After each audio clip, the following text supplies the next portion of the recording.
काम अनगिनत है और मेरा उद्देश्य यह नहीं कि मैं चुनाव जीतूं। मेरा उद्देश्य ये है कि मेरी अगर आवश्यकता लोगों को है तो मुझे सरकारी नौकर बनाकर लोग खड़ा करेंगे, नहीं आवश्यकता है तो प्राइवेट नौकर जिस प्रकार मैं सेवा करते आया हूँ उस तरह जब तक घंट में प्राण रहेगा यह हमारा सेवा बंद नहीं होगा। मैंने हजारों लोगों को यज्ञोपवीत संस्कार दिलवाया, दीक्षा दिलवाया, उनको रहने का आदत सिखाया। 5200 विद्यार्थी को हर साल भारतीय संस्कृति ज्ञान परीक्षा से जोड़ने का काम किया। हमारा लक्ष्य है विश्व हमारा धरती अपनी, विश्व पिता के लाल नया संसार बसाएंगे। इस उद्देश्य से हमने पूरे प्रखंड में जहाँ भी इसकी आवश्यकता समझी वहाँ कम्बल की व्यवस्था की।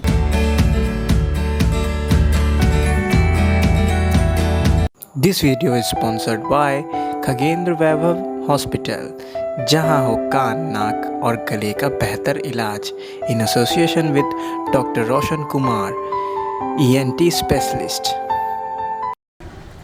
जी नमस्कार दोस्तों, मैं अभी आया हूं गढ़पुरा में, प्रॉपर गढ़पुरा में, जो कि यहां का निर्वाचन क्षेत्र संख्या 03 है और यहां पे महिला कैंडिडेट एक मुखिया पद पर खड़ी हुई हैं।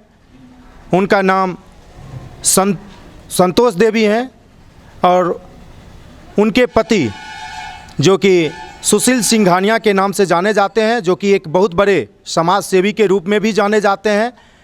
तो आइए मैं उनसे मिलता हूं और पंचायती चुनाव को लेकर बात करने का कोशिश करूंगा कि कैसे वो इस चुनाव प्रचार को लेकर अपने प्रत्याशियों को लेकर काम करने जा रहे हैं और जनता के बीच क्या उनका उद्देश्य रहेगा, क्या योजना रहेगा, क्या लक्ष्य रहेगा। तो आइए मैं उनसे जानता हूं। सबसे पहले तो सर आपको केबी टीवी की ओर से ढेर सारी शुभकामनाएं। धन्यवाद। मैं सर सबसे पहले आपके परिचय के बारे में जानना चाहता हूं। मैं सुशील कुमार सिंघानिया हूं और एक सामाजिक कार्यकर्ता के रूप में राजनीति भी करता हूं और अध्यात्म से भी मैं जुड़ा हुआ हूं। सबसे पहले अध्यात्म हमारा मुख्य मुद्दा है। जब तक धर्म अगर अध्यात्म नहीं रहेगा तो लोग बेईमान हो जाएंगे। तो अध्यात्म के लेकर के और तब मैं राजनीतिक या सामाजिक कोई भी काम करने के लिए आगे बढ़ता हूँ। तो अभी तक सर आप जो भी काम किए हैं उसमें कुछ ऐसा काम बताएं जो आपको सफल एक समाज सेवी बनाने में का योगदान मिला। सामाजिक कार्यकर्ता मैं बचपन से हूँ और बचपन से मेरी प्रेरणा यही रही, गुरु की कृपा से, माता पिता की कृपा से, समाज के प्रेरणा से, कि मनुष्य जन्म 84 लाख योनि में भटकने के बाद मिलता है और औरों के ही जो जीता है, औरों के ही जो मरता है, उसका हर आंसू रामायण, प्रत्येक कर्म ही गीता है। तो इसी उद्देश्य को लेकर मैं चल रहा हूँ। जब भी कोई बाढ़ आती है तो उस समय मैं बाढ़ पीड़ित की सेवा करने में केवल पंचायत ही नहीं, जिला ही नहीं, दूसरे ज़िला में भी अगर बाढ़ आती है तो वहाँ भी हमारा टीम हर चीज़ से उस बाढ़ पीड़ित की सेवा करता है। अग्नि कहीं कांड हुआ तो अग्नि पीड़ित के बीच भी हमारे जितने सहयोगी हैं, सहयोगी के साथ में जाता हूँ और अग्नि पीड़ित के सेवा में जो भी मदद होता है वो मैं करते रहता हूँ। उसके बाद इस समय इस तरह का परिवर्तन धरती पर दिखा जो कोरोना काल में, जिसके बारे में लोग कल्पना नहीं कर सकता था कि कोरोना हमें इतना विवश कर देगा जो हम अपनों से भी नहीं मिल सकेंगे।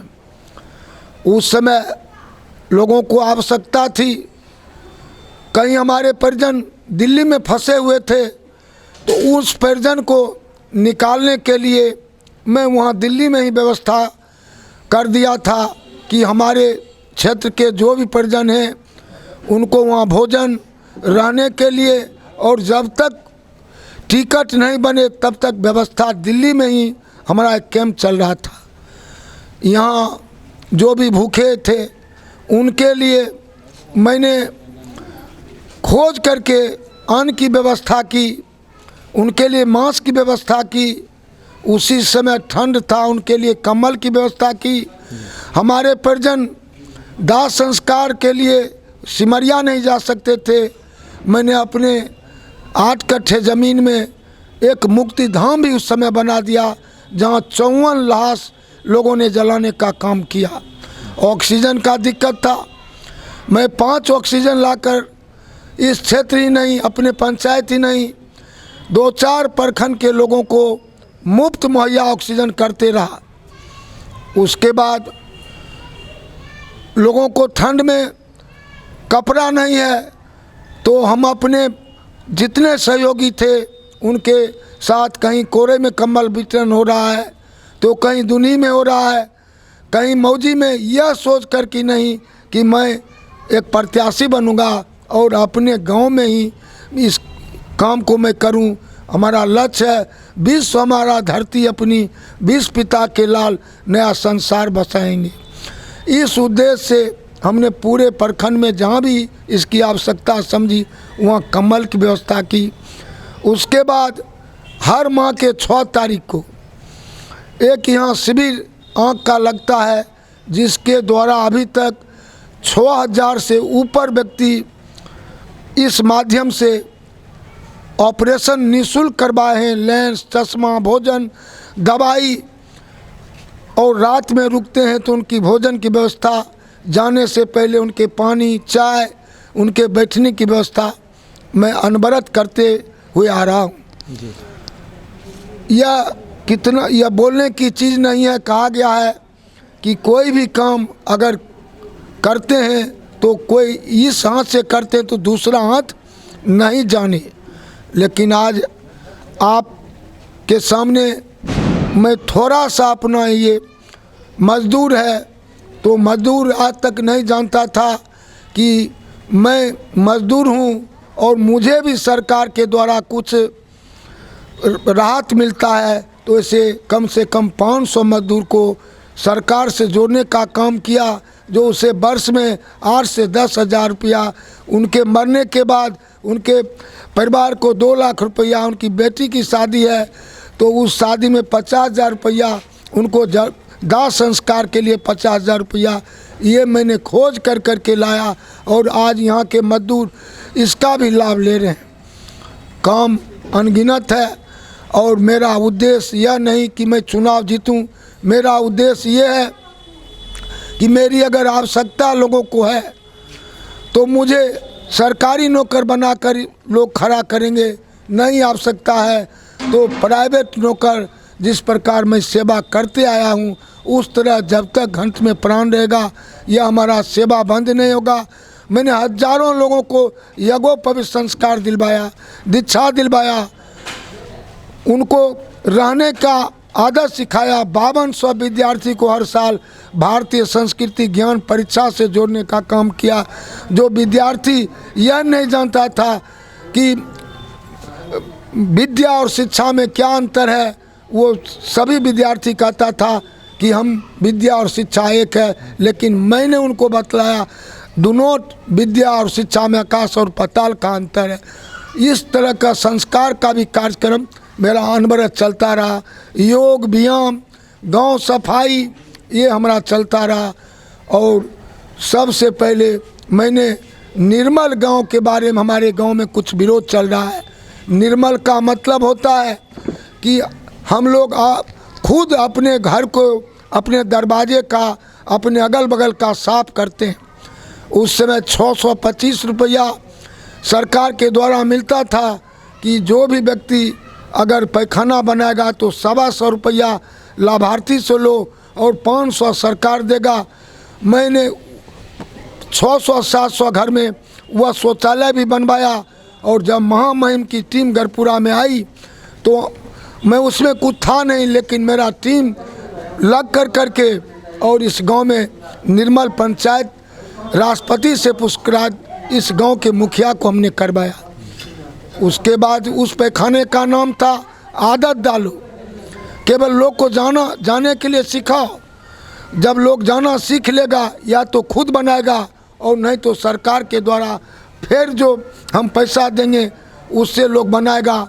लेकिन संजोग यह हुआ, दुर्भाग्य, हमारे जो मुखिया जी इसमें तन मन धन से सहयोग कर रहे थे, उनका देहांत हो गया। इसके चलते यह कार्यक्रम जो दूसरे मुखिया जी थे उन्होंने इस पर कोई भी सहयोग करने का काम नहीं किया, जिसके चलते वो पैखाना बना नहीं। लेकिन मैं आश्वासन देता हूँ, अगर मैं जनप्रतिनिधि बना तो उन बचे हुए सारे घर में जहाँ शौचालय नहीं है वहाँ मैं शौचालय बनवाऊँगा, और वहाँ जहाँ पर वेपर लाइट नहीं है वहाँ रोशनी की व्यवस्था करूँगा। मैंने सही बात है सर, आपके बारे में सारा जगत जो है जानता है कि एक आप बहुत ही बड़ा समाज सेवी के रूप में जाने जाते हैं।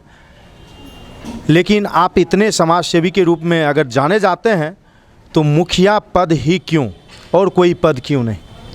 मुखिया पद इसलिए लिया गया कि विकास मुखिया ही कर सकता है। दूसरे सरपंच हैं वो न्याय के मालिक हैं, समिति हैं उनका पोस्ट मुखिया से भी बड़ा होता है। उनके एक सदस्य भारत के प्रधानमंत्री भी जिस क्षेत्र के वो सांसद हैं, वहाँ का समिति का जब बैठक होता है तो समिति के बैठक में सांसद भी जाते हैं। लेकिन विकास के लिए मुखिया ही अभी तक ज़रूरत है, और इसलिए मैंने मुखिया पद, मैंने समिति का भी चुनाव किया और चुनाव में 22 कैंडिडेट मेरे खिलाफ में थे। मैं 21 कैंडिडेट को हराते हुए, या हम हरा नहीं सकते हैं, उनको परास्त करते हुए मैं चुना गया। और उसके बाद मैं प्रमुख के भी पद पर 1 वोट से हारा, और उसके बाद 20 सूत्री का मेंबर भी मैं अपने प्रखंड में रहा। तो मैंने देखा कि मैं लोगों को कुछ तब दे सकता हूँ जबकि मैं मुखिया हूँगा। वैसे प्रधानमंत्री के द्वारा गैस सिलेंडर दिया जाता था, जहाँ भी हुआ मैंने 2-3 हज़ार लोगों को प्रखंड में गैस सिलेंडर मंगवा कर घर घर पहुँचाने का भी मैंने काम किया। जबकि जनप्रतिनिधि बैठे रहे, मैं उठ बगैर जनप्रतिनिधि का लोगों को कागज़ उठा करके और बलिया, बखरी, छौराई, गरपुरा जहाँ भी हुआ उनको मैंने गैस सिलेंडर पहुँचाने का काम किया। दुर्भाग्य किसी एजेंसी ने बगैर दिए हुए कुछ लोगों का गैस बेच लिया, जिसके चलते कुछ लोग आज भी हमारे यहाँ वंचित हैं।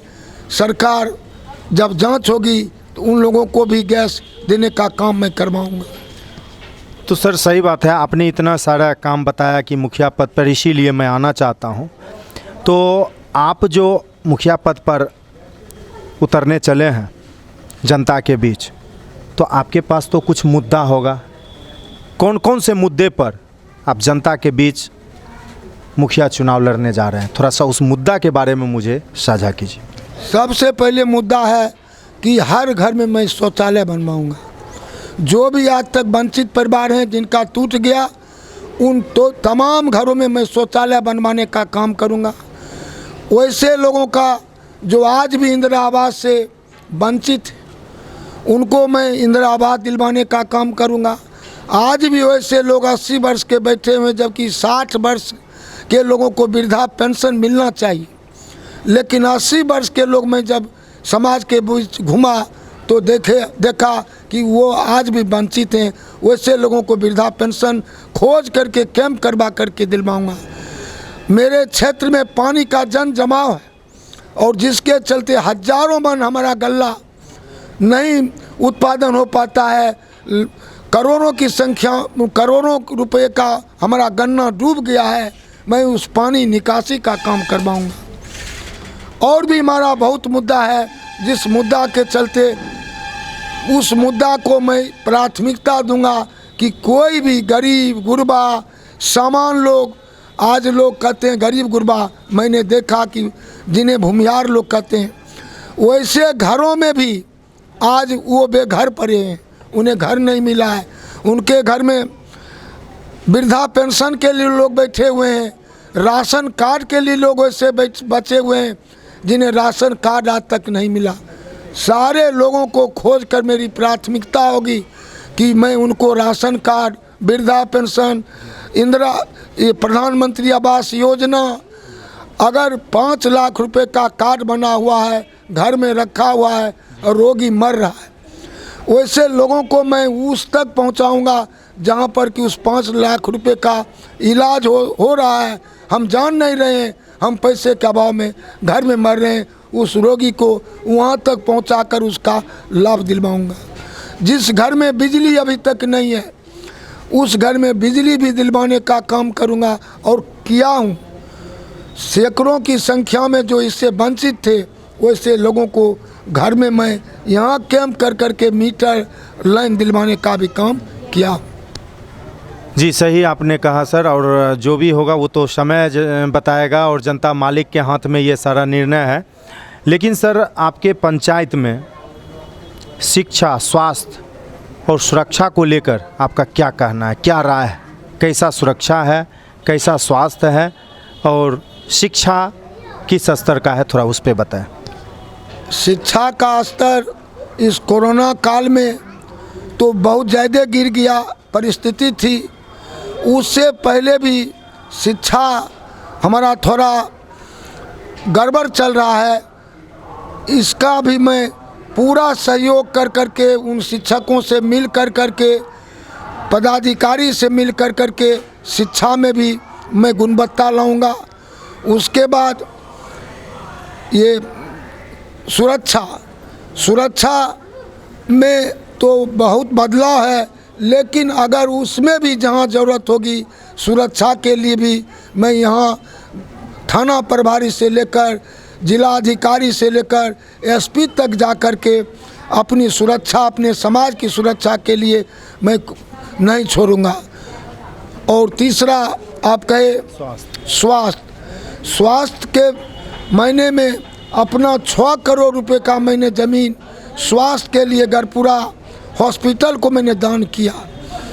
आज दुर्भाग्य है कि मुख्यमंत्री के द्वारा 32 बेड का हॉस्पिटल का उद्घाटन हमारे मुख्यमंत्री गढ़पुरा में आकर के किए, लेकिन अभी तक वह 32 बेड का हॉस्पिटल निर्माण नहीं हुआ और न ही हमारे यहाँ डॉक्टर रहते हैं जिससे कि हम उनका लाभ ले सकें। वैसे एम्बुलेंस है, व्यवस्था है, लेकिन जो स्वास्थ्य की व्यवस्था होनी चाहिए उस व्यवस्था में कमी है, जिसे भी मैं लग करके सुधारने का काम करूंगा। जी बहुत बहुत आपका शुक्रिया सर।